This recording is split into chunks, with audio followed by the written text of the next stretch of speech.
The difference between legal separation and divorce is that the marriage continues in legal separation, where in divorce the marriage ends. That's pretty obvious.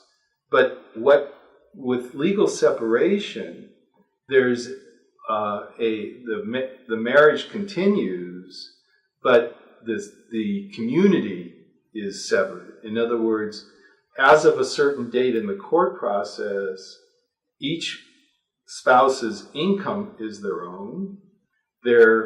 Any debts they incur are their own. And if there's a question of valuation, valuing real estate, valuing retirement accounts, for example, a certain date in the legal process determines the value of those assets.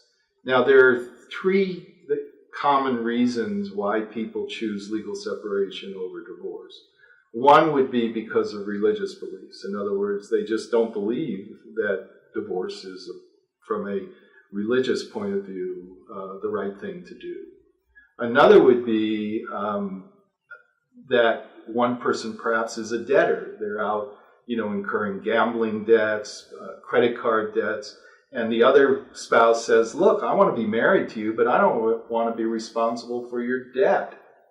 And then a third reason why someone might choose legal separation over divorce is because of health insurance considerations. Now, that's becoming more and more difficult because many of the health insurance companies are considering legal separation the same as divorce. In other words, the non-employee or the non-insured spouse cannot remain on the policy, even though it's legal separation versus divorce.